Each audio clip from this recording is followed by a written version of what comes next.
শালোম আলাইকুম ওরহমাতুল এশুয়া মসি। আজ আমি বর্তমান যুগে প্রচলিত 7টি বিশেষ বাক্য নিয়ে আলোচনা করতে চাই, যা কখনোই আমাদের ব্যবহার করা বা বলা উচিত নয়। প্রথম বাক্য, তোমার ভাগ্য ভালো হোক, গুড লাক।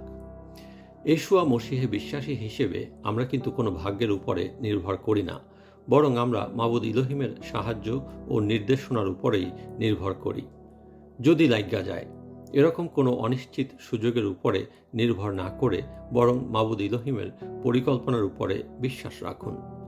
জিরমিয়া নবীর সহিফার 29 রুকুর 11 আয়াতে মাবুদ ইলহিম বলেছেন, আমাদের জন্য তিনি যে পরিকল্পনা করেছেন তা মঙ্গলজনক, অমঙ্গলের নয়। দ্বিতীয় বাক্য, হায় আল্লাহ, ওরে আল্লাহ, ইয়া আল্লাহ, ও মাই গড। এই সংক্ষিপ্ত বাক্যগুলো আপনি আপনার চারিপাশের মানুষের মুখে অহরহই শুনে থাকবেন। আপনি হয়তো মনে করছেন এটি উপস্থিত অনুভূতি প্রকাশের অন্যতম একটি পন্থা, যা এরকম বাক্য ব্যবহারের মাধ্যমে বর্তমান যুগের লোকেরা করে থাকে। কিন্তু আপনি ভুলে যাচ্ছেন যে এই কাজের দ্বারা আপনি অনর্থকভাবে সর্বশক্তিমান পবিত্র ইলহিমের নাম নিচ্ছেন, যা তৌরাত শরীফের যাত্রা পুস্তকের 20 রুকুর 7 আয়াতে মাবুদ ইলহিম মুসা আলাহ ইসলামকে যে 10টি শরীয়ত দিয়েছিলেন তার তৃতীয় শরীয়তটি অমান্য করার শামিল। তাই আসুন আমরা ভক্তি সহকারে, শ্রদ্ধা ও সম্মানের সাথে মাবুদ ইলহিমের নাম স্মরণ করি। আমাদের জীবনে তার সমস্ত দয়া, অনুগ্রহ ও ভালোবাসার জন্য তাকে আমাদের অন্তর থেকে কৃতজ্ঞতা ও শুকরিয়া জ্ঞাপন করি। তৃতীয় বাক্য, সে এখন প্রভুর সাথে স্বর্গে আছেন। যদিও কোনো মৃত ব্যক্তির পরিবার ও আত্মীয় স্বজনকে সান্ত্বনা দেওয়ার জন্য এরকম কথা অনেকেই বলে থাকেন, তবে আমরা কিন্তু নিশ্চিতভাবে জানি না কার আত্মা কোথায় আছে। একমাত্র মাবুদ ইলহিমই তা জানেন। ইনজিল শরীফের যোহন সিপারার 3 রুকুর 13 আয়াতে লেখা আছে, একমাত্র এশুয়া মসিহ ছাড়া আর কেউই এখনো বেহেশতে আরোহণ করেন নাই। তাই আসুন, কে প্রভুর সঙ্গে স্বর্গে বা কোথায় আছে, সেই চিরন্তন বিচারের ভার আমরা মাবুদ ইলহিমের হাতেই ছেড়ে দেই। চতুর্থ বাক্য, তুমি তো নরকে বা দোজগেই যাবা। মৃত্যুর পরে কার ঠিকানা কোথায় হবে সেই সিদ্ধান্ত কিন্তু জগতে বসে আপনি বা আমি নিতে পারি না। এই বিচার বা সিদ্ধান্ত নেওয়ার একমাত্র মালিক আমাদের সৃষ্টিকর্তা মাবুদ ইলহিম। তিনিই জানেন আমরা কে কোথায় যাব। মানুষের নিন্দা করা বা কাউকে অভিশাপ দেয়া কিন্তু আমাদের কাজ নয়। কে দোজগে যাবে বা কে বেহেশতে যাবে তাও কিন্তু আমরা আমাদের সৃষ্টিকর্তাকে বলে দিতে পারি না। তাই আসুন, ঘৃণা নয়, সৃষ্টির সেরা জীব মানুষ হিসেবে আমরা অন্য মানুষকেও ভালোবাসি এবং তাদের মঙ্গল কামনা করি। ইনজিল শরীফের মথি সিপারার 5 রুকুর 43 থেকে 44 আয়াতে স্বয়ং এশুয়া মসিহ আমাদেরকে আমাদের শত্রুদেরকে মহব্বত করতে বলেছেন। যারা আমাদেরকে কষ্ট দেয় তাদেরকে ক্ষমা করতে ও তাদের জন্য দোয়া করতেও বলেছেন। পঞ্চম বাক্য, আমরা সবাই ঈশ্বরের সন্তান। এই কথাটি শুনতে শ্রুতি মধুর লাগে, অন্তরে কিছুটা প্রশান্তিও এনে দেয়, তাই না? তবে মাবুদ ইলহিমের বাক্য কিন্তু এই কথার সাথে একমত পোষণ করে না। ইনজিল শরীফের প্রথম যোহন সিপারার 3 রুকুর 10 আয়াত সাক্ষ্য দিচ্ছে যে ঈশ্বরের যেরূপ সন্তান আছে তদ্রূপ শয়তানেরও সন্তান আছে।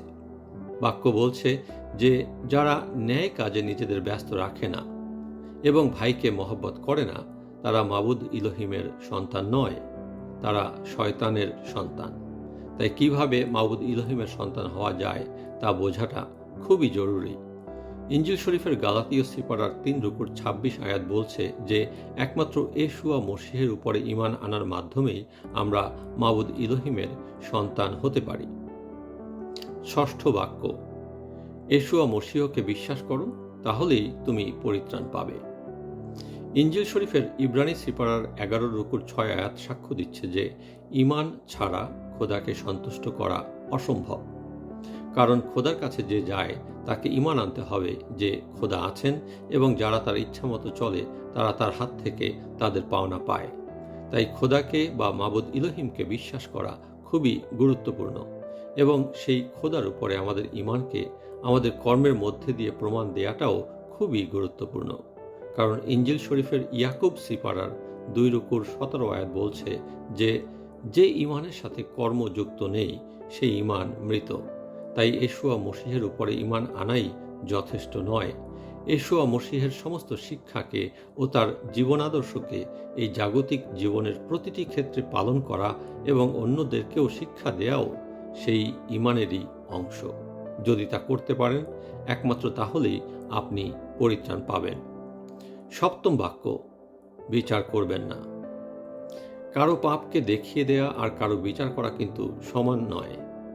অনেক খ্রিস্ট বিশ্বাসী ভাই বোনেরা বাইবেলের শিক্ষা কারো বিচার করো না এটা বলে পাপকে চিহ্নিত করা থেকে এড়িয়ে যায়। বাইবেল কিন্তু পাপকে চিহ্নিত করাকে আমাদেরকে এড়িয়ে যেতে বলেনি। বিশ্বাসী ভাই বোনদের মধ্যে যদি কেউ কোনো পাপ করে, তাহলে অপমান করে নয়, বরং মহব্বত ও সত্যের সাথে এবং পাক রূহের পরিচালনায় তাদের সেই পাপ দেখিয়ে দিতে আমাদেরকে বলা হয়েছে।